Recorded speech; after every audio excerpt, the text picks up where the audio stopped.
Provisionamento do ACI, né, do nosso ACI. Algumas dicas de como você faz o provisionamento do ACI. A primeira coisa que você precisa ter em mente é, é que o ACI é uma ferramenta baseada em objeto. Então, o nome é uma das coisas mais importantes que você encontra no ACI. Então, todos os objetos do ACI, eles têm que ter nomes que identifiquem o que você está fazendo e que facilite a sua vida na hora de associar isso. Ou seja, você tem que criar um nome que eles tenham um padrão e, ao mesmo tempo, você identifique que configuração você fez nele. É, Nós temos a configuração, na hora de também fazer o provisionamento, nós temos a configuração dos taps, né? O tap é onde que o ACI ele tem VXLAN, né? Então o tap ele vai ser associado aos nós, né? Aos switches que você for configurar lá dentro do seu Fabric. Então cada um vai ter um tap, que é um endereçamento IP, e esse endereçamento IP ele vai ser usado basicamente para identificar o switch e também para fazer originar os túneis VXLAN de um lado para outro do Fabric. Então, você precisa definir esses endereços de Fabric. Esses endereços de TAP, eles são localizados e isolados dentro do Fabric. Eles ficam num tenant padrão que já vem no ACI, chamado tenant infra.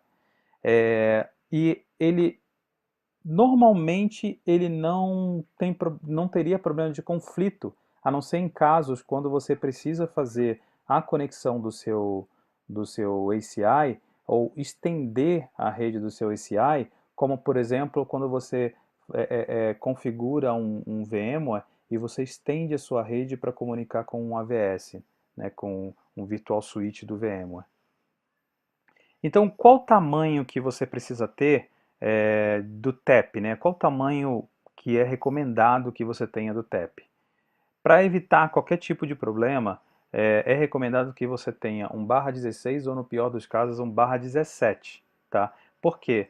A VXLAN, os VXLAN, você tem mais de 16 milhões de endereços.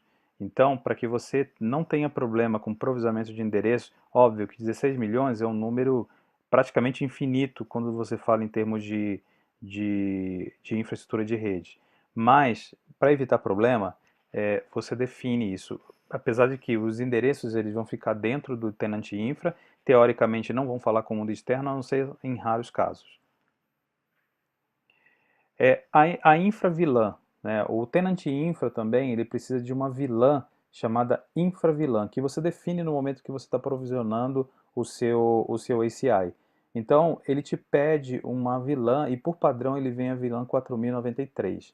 Muito cuidado nessa VLAN 4093, porque essa VLAN ela é uma VLAN que faz parte do range reservado dos Nexus 7K e de outros switches. Então, num exemplo como esse aqui, que você tem um cenário onde você passa por um Nexus 7K que vai falar com um VMware, um ESXi, e tem um AVS lá dentro, ele vai tentar falar com essa VLAN 4093 e pode gerar algum tipo de conflito, até mesmo conflito de rede.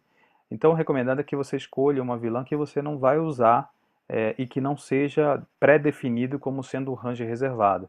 Um exemplo é você definir, por exemplo, a VLAN 3967 ou 3968 e tomar cuidado de não usar essa VLAN para nenhum outro tipo de acesso ou de configuração que você faz dos seus domains.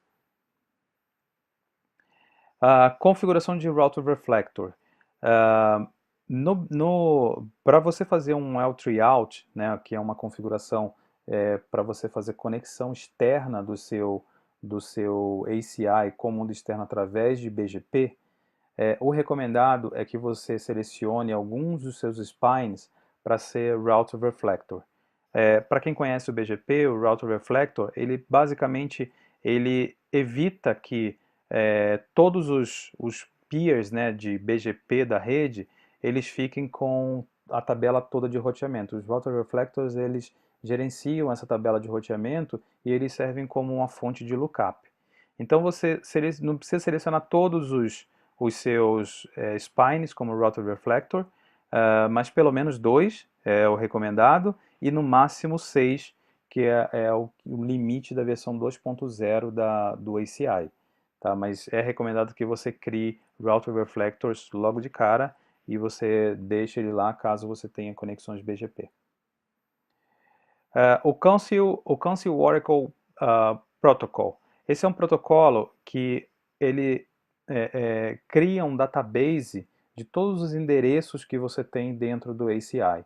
E esse database, ele fica onde? Ele fica nos spines, que são os caras mais parrudos, né? São os caras com maior capacidade dessa rede, e como eles são ligados a todos os leafs, eles servem como fonte de consulta para evitar flood dentro da rede. Então, o COP, ele é uma ferramenta muito, mas muito, é um protocolo que ajuda muito na escalabilidade do ACI. Para você habilitar a autenticação do COP, até para você aumentar a segurança, basta você entrar no COP Group Policy Default e lá dentro você definir o tipo de... definir a autenticação, né, basicamente, para que ele possa ter segurança.